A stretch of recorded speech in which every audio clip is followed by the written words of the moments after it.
Hi guys, welcome to my blog. धेरै समयपछि चाहिँ आज फेरि मैले एउटा ब्लग बनाएको छु। अनि बिचमा चाहिँ म एकदम सुत्केरी भएको भएर चाहिँ ब्लग बनाइरहेको थिइनँ। अनि आज चाहिँ धेरै पछि चाहिँ फेरि ब्लग बनाउन मन लाग्यो। अनि मम्मीले चाहिँ आज मेरो लागि सुत्केरी मसला बनाइदिँदै हुनुहुन्छ। सो लेट्स सी है त सुत्केरी मसलामा के छ। मम्मी के हुँदैछ यहाँ आज? यो आज छोरीलाई सुत्केरी मसला बनाएर खुवाउन लागेको नानी। के हो त मम्मी आइटम तयारी लगाएर त यो घिउ। हजुर, के घिउ हो मम्मी? त्यो यो गाईको घिउ। ए ल। यो मह, मौरीको मह, यो किसमिस, यो सुप, यो गुद, यो ज्वानो मेथी, यो किसमिस, यो चम्सुर, अनि यो सुप, अनि यो 32 मसला, अनि यो यहाँ चाहिँ के मिक्स छ मम्मी? यसमा हाडी बदाम, अनि दाग, अनि त्यहाँबाट चाहिँ यो छोकडा, अनि यसको नाम के भन्छ नि? यसको आलमन्ड, मधेसी बदाम, अनि नरिवल। यो सँगै यो सुत्केरी मसलाको लागि हामी पकाउनलाई तयारी गर्दैछौँ। अब यो सबै बनाएर अनि फेरि यो दुध पनि चाहिन्छ मम्मी? सबैमा फुराएर पकाएर अनि त्यसपछि दुधमा छड्काएपछि तयारी हुन्छ। ओके, लेट्स सी है त आज हाम्रो सुत्केरी मसला कस्तो बन्छ। मैले चाहिँ अहिलेसम्म सुत्केरी खान पाएको थिइनँ, किनभने मलाई बिचमा पाइल्स भयो। अनि त्यही भएर चाहिँ मैले चिल्लो खानेकुराहरू खाएको थिइनँ। सो फाइनली आज चाहिँ मम्मीले मेरो लागि सुत्केरी मसला बनाइदिँदै हुनुहुन्छ।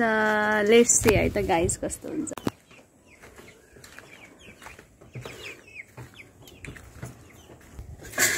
के गर्नु लाउनु भयो मम्मी? दुध तताउन लागेको नानी। पहिला दुध उमाल्नु पर्छ हो औषधि बनाउन? ए ल ल, यो चाहिँ हाम्रो चुलो हो है गाइज। मम्मीले यहाँ दुध उमाल्दै हुनुहुन्छ।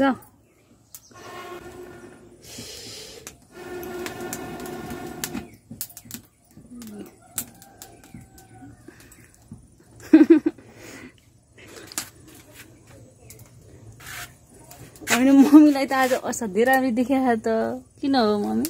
खै सधैँ यस्तै हो म। हो र? आज झन् स्पेसल ब्युटिफुल देखिया।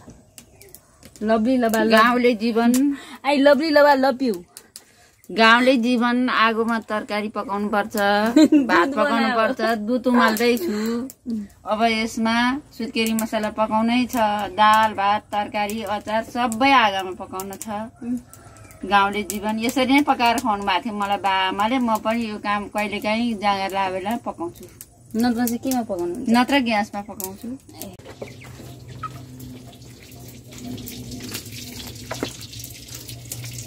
पहिला घिउ हाल्ने हो मम्मी? घिउमा फुराउनु पर्छ सबै प्लस अनि बल्ल दुध हाल्ने।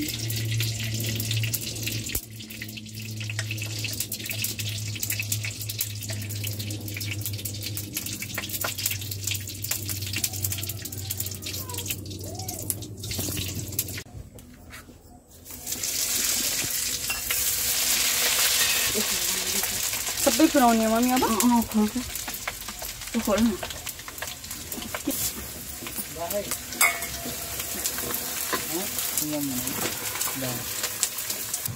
सबै थोक हालेर भुट्ने हो मम्मी अब?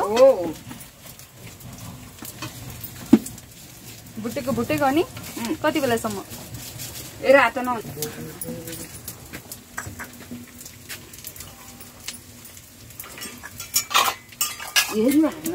फुटाइदियो ल यो 32 हो कि के हो? त्यो भुटेर रातो भएपछि अनि दुध हाल्ने हो मम्मी? हो। भुटिसकेपछि चाहिँ यसरी दुध हालेर छड्काउने हो? ए यसलाई त धेरै टाइम लाग्छ होला है मम्मी? लाग्छ 1 घन्टा? लाग्छ 1 घन्टा छड्काउनु। टन्नै टाइम लाग्दो रहेछ त। ल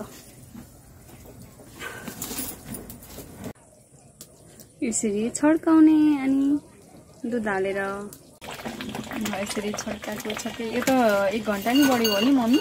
अब पाकेन? अब पाक्नु बा। यसरी छड्काउनु पर्दो रहेछ है। अहिले त दुध जस्तो देखिया छैन त है, घिउ मात्रै देखिया छ। मात्रै देखिन्छ नि त छड्कियो। पाक्यो मम्मी? यो पाक्यो नानी। अहिले त घिउ मात्रै देखिया त, दुध कहाँ? मात्रै दुध यहीँ सुक्छ नि। सबै मसला वाउ त्यति मिठो होला जस्तोसम्म खाने बेला चाहिँ कति बेला हुन्छ यो अब खाने ठिक नि तातो खाना हुँदैन गर्मी हुन्छ अलि सेलाएर खाने हो अलि सेलाएर खाने सेलाएर अनि हामी टेस्ट गरेर भन्छौँ है त कस्तो छ भनेर मम्मीले बिचरा यति दुःख गरेर 2 घन्टा भयो यहाँ पकाएको पकाइ गरेर आगोमा अब चाहिँ फाइनली रेडी भयो फाइदा देखाउनु त अनुहारहरू हुन्छ बाबा के दे औधी पसिना आगो आमा खलखल्दी छ त मम्मी गर्मी भयो आगोमा पकाएर भएर ल ल ल फाइनली पाकेर रेडी भयो अब चाहिँ पनि ल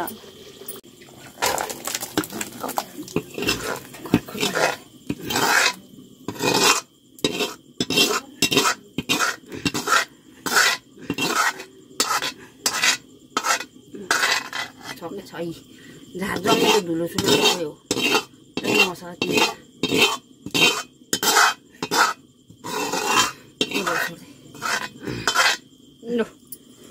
लु गाइजहरू एक बाटा भयो है सुत्केरी मसला त राति भएर कालो न कालो आज रातो पाकेर सक्यो है मम्मी अब टेस्ट गर्नुपर्छ खानालाई तयारी छ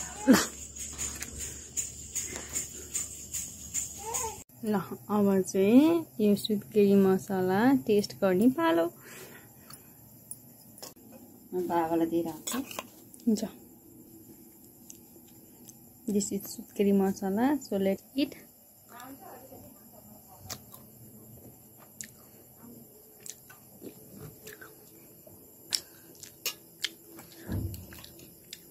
यस्तो मिठो कि एकदमै मिठो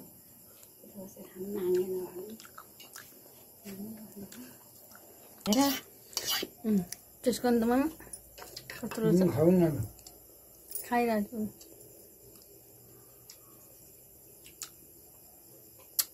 आहा आमाले पकाएर जस्तै भएको छ नि एकदम मिठो भएको छ एकदम धेरै मेरो आमाले पकाएर जस्तै हुन्थ्यो हेर